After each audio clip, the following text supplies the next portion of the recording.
తాకట్లో ఉన్న మీ బంగారాన్ని విడిపించి ఆ రోజు ఆన్లైన్ రేటుకి కొంటాం. Sharma gold company. ఈ విశ్వంలో మనం ఒంటరి వాళ్ళమేనా? గ్రహాంతర వాసులు నిజంగానే ఉన్నారా? ఉంటే వాళ్ళు భూమి మీద ఎక్కడ దాక్కున్నారు? దశాబ్దాలుగా మనిషిని వెంటాడుతున్న ఈ ప్రశ్నలకు సమాధానం ఒక్కటే, అదే ఏరియా 51. అమెరికాలోని ఎడారి మధ్యలో ఉన్న ఈ ఏరియాలో ఎవరు కాలు పెట్టినా వారి ప్రాణాలు గాల్లో కలిసిపోతాయి. ఈ ప్రదేశంలోకి సామాన్య మానవుడే కాదు, అమెరికా అధ్యక్షుడికి కూడా అడుగుపెట్టే అధికారం లేదు. అసలు ఆ ప్రదేశంలోకి వెళ్ళిన వాళ్ళు ఎందుకు తిరిగి రారు? అక్కడికి పక్షి వెళ్లాలన్నా పర్మిషన్ కావాలి, ఇక మనిషి వెళ్తే కాల్చి పారేస్తారు. కారణం, అక్కడ ఏలియన్స్ పై ప్రయోగాలు జరుగుతున్నాయని 1947 నుంచి వినిపిస్తున్న వాదన. అసలు ఈ ఏరియా 51 గోడల వెనుక నిజంగానే ఏలియన్స్ ఉన్నాయా? అక్కడ పట్టుబడ్డ గ్రహాంతర నౌకల మీద అమెరికా రహస్య ప్రయోగాలు చేస్తోందా? సామాన్యుడికి కూడా దొరకని ఆ అదృశ్య శక్తి వెనుక అసలు కథ ఏంటి అన్నది ఈ వీడియోలో క్లియర్గా మీకు వివరించే ప్రయత్నం చేస్తా. అమెరికాలోని నెవాడా ఎడారిలో ప్రపంచానికి దూరంగా కొండల మధ్య ఉన్న అత్యంత రహస్య ప్రాంతమే ఏరియా 51.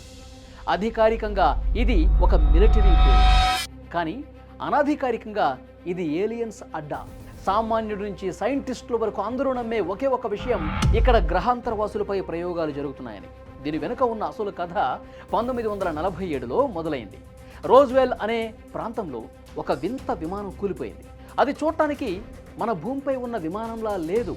అందులో చిన్న చిన్న ఆకారాలు కలిగిన డెడ్ బాడీస్ దొరికాయని, అవి మనుషులు కాదని, ఏలియన్స్ అని అప్పట్లో పెద్ద దుమారమే చెలరేగింది. ఆ విమాన శకలాలను, ఆ డెడ్ బాడీస్ని అమెరికా ఆర్మీ రహస్యంగా ఏరియా 51కి తరలించిందని ప్రచారం ఉంది. అప్పటి నుంచి ఇప్పటి వరకు అక్కడ ఏం జరుగుతుందో ఎవ్వరికీ తెలియదు.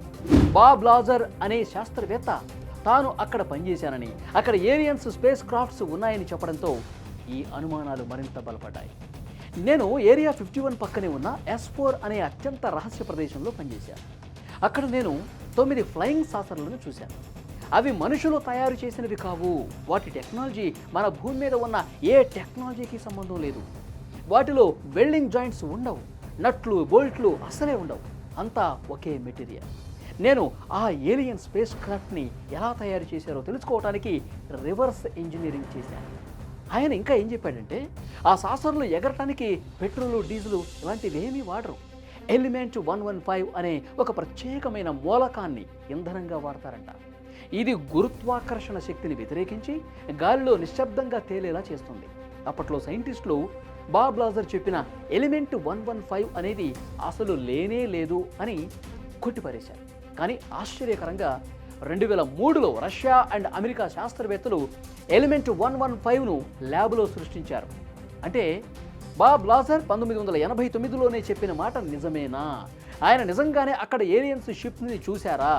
ఇవన్నీ చూస్తుంటే ఈరోజు మనం వాడుతున్న నైట్ విజన్ కెమెరాలు, లేజర్సు, ఫైబర్ ఆప్టిక్స్, కెవ్లార్ ఇవన్నీ కూడా ఆ ఏలియన్ షిప్ నుంచి దొరికిన టెక్నాలజీయే అనే అనుమానం కలుగుతోంది.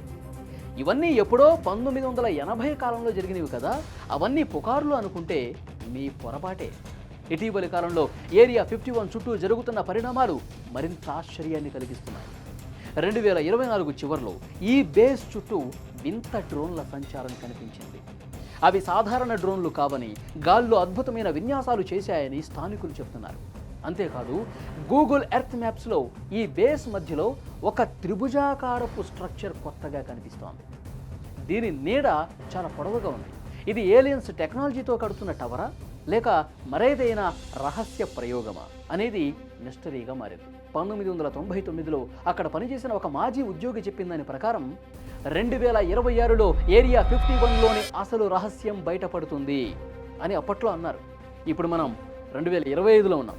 అంటే మరికొద్ది రోజుల్లోనే ఆ రహస్యం బయటపడబోతోంది అని. ఏరియా 51 అనేది కేవలం ఒక ప్రదేశం కాదు, అంతు చిక్కని ప్రశ్నల సమాహారం. అక్కడ నిజంగానే ఏలియన్స్ ఉన్నాయా, లేక అమెరికా ప్రభుత్వం మనకు తెలియకుండా అధునాతన ఆయుధాలను తయారు చేస్తోందా? ఆకాశం వైపు చూసినప్పుడు కనిపించే ప్రతి వెలుగు నక్షత్రం కాకపోవచ్చు. ఒక్కసారి ఆలోచించండి, మనం ఈ అనంత విశ్వంలో కేవలం ఒక ఇసుక రేణువు అంత వాళ్ళం. మనకంటే వేల సంవత్సరాల అడ్వాన్స్డ్ టెక్నాలజీ ఉన్న జీవులు నిజంగా ఉంటే అవి మనల్ని రక్షించడానికి వస్తున్నాయా లేక మన భూమిని ఆక్రమించడానికి వస్తున్నాయా? ఏరియా 51లో బంధించిన ఆ రహస్యం రేపొద్దున బయటపడితే మానవ చరిత్ర ఏమవుతుంది? దీనిపై మీరేమంటారు? ఖచ్చితంగా కామెంట్ రూపంలో తెలియజేయండి. ఏలియన్స్ ఉన్నాయని నమ్ముతున్నారా? లేదంటే అమెరికా ప్రభుత్వం ఎన్నాళ్ళు ఈ నిజాన్ని దాస్తుందనుకుంటున్నారా? ఇలాంటి మైండ్ బ్లోయింగ్ మిస్టరీస్ కోసం ఈ వీడియోని లైక్ చేయండి, మీ ఫ్రెండ్స్కి షేర్ చేయండి. మర్చిపోకుండా మా ఛానల్ని సబ్స్క్రైబ్ చేసుకోండి. మరో అద్భుతమైన కంటెంట్తో మళ్ళీ మీ ముందుకు వస్తాను. Thank you.